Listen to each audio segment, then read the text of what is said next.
салом тамошобинони азиз, сархати хабарҳост аз студияи марказии радиои озодӣ дар Прага.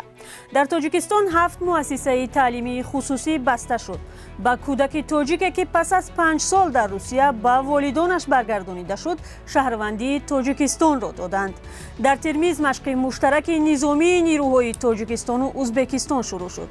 созмони Авфи байналмилал Украинаро барои дар хатар гузоштани сокинони осоишта танқид кард. дар чанд дақиқаи баъдӣ тафсилоти ин ва хабарҳои дигарро дорем. моҳи август дар Тоҷикистон салқинтар мешудааст. ба иттилои ҳавосанҷом, ба фарқ аз 2 моҳи гузашта ки дар кишвар ҳарорати ҳаво хеле гарм буд, моҳи равон ҳаво аз 17 то 31 дараҷа гарм хоҳад буд. ҳамчунин дар миёнаҳои моҳи август боришот пешбинӣ шудааст. ба иттилои маркази обу ҳавосанҷӣ, чунин боду ҳаво дар охирин моҳи тобистон 6 соли пеш мушоҳида шуда буд. мақомоти тоҷик хабар доданд ки ҳаракати қатораҳо аз шаҳрҳои Кӯлоб, Хуҷанд, Душанбе ба шаҳри Волгогради Русия шурӯъ хоҳад шуд. ба гуфтаи масъулин, нархи раҳгирро дар зудтарин фурсат маълум мегардад. Азим Иброҳим, вазири нақлиёти Тоҷикистон, гуфтааст, ҳаракати қатора рӯзи 16 август аз Кӯлоб, 27 август аз Душанбе ва 7 сентябр аз Хуҷанд ба Волгоград дар назар гирифта шудааст. ба хотири гарон будани билети ҳавопаймо, муҳоҷирони зиёд тавассути қатор ба Русия рафту омад мекарданд. аммо 2 соли пеш дар пайи пандемия қатораҳо аз ҳаракат монданд. ҳамкорони мо талош доранд дар ин бора дар гузориши муфассале дар барномаи ахбори озодӣ нақл кунанд. нирӯҳои Тоҷикистону Узбекистон дар азмоишгоҳи Термиз ба машқҳои муштараки низомӣ шурӯъ карданд. дар ин бора вазорати мудофиаи Узбекистон бо нашри чанд акс аз ҷараёни тамринҳо хабар дод. машқҳои муштарак таҳти номи Иттиҳод 2022 рӯзи 3 август оғоз шуданд.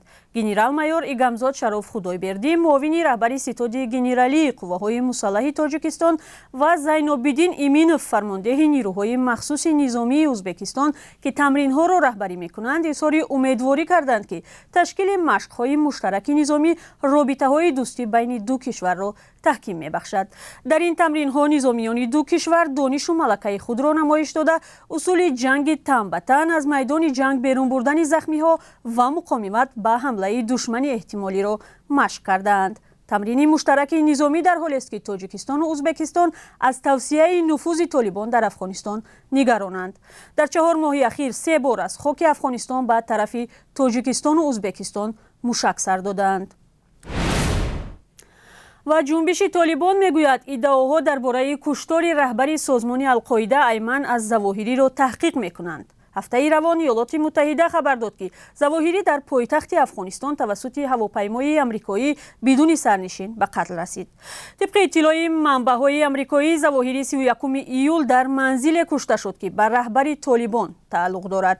Суҳайл Шоҳин, ки аз тарафи ҳукумати Толибон ба мақоми намоянда дар Созмони Милал пешбарӣ шудааст, дар шаҳри Давҳаи Қатар бори аввал мустақиман ҳамлаи ҳавопаймои бидуни сарнишин дар Кобулро ёдовар шуда афзуд, ҳукумат ва раҳбарони Толибон огаҳ набуданд ки шахси мавриди иддао, яъне Завоҳирӣ, дар Кобул иқомат дошт.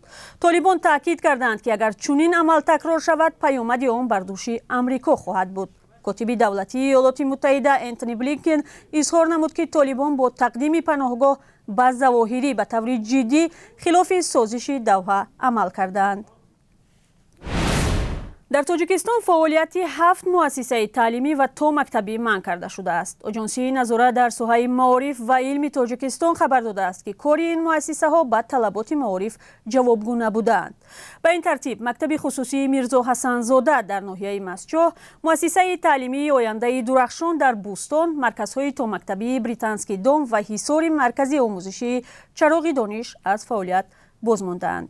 оҷонсияи назорат дар соҳаи маориф дар нимсоли ахир шароиту сифати таълим дар 515 муассисаи таълимиро санҷида, сатҳи дониши хонандагон дар беш аз 400 мактабро 76% ва дар муассисаҳои таълимии ғайридавлатиро 79% арзёбӣ кардааст.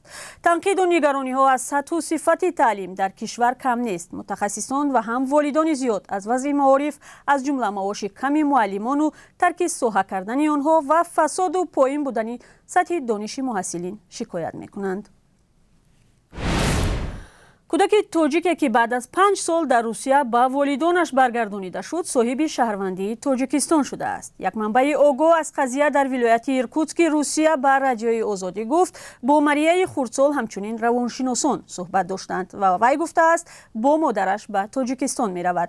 به گفته این منبع آزادی کودک حالا همراه با مادری تاجیک خود است و با او اونس گرفته است. مریه 5 ساله را هنوز بعد از تولد بدون اجازه مادری بیولوژیش مقامات در ایرکوتسک به یک عائله بوریتی به فرزندخوانی داده بودند. بعد از چندین سال دادگاه دعوای والدان تاجیک او را قانع کرد و کودک با آنها برگردانیده شد.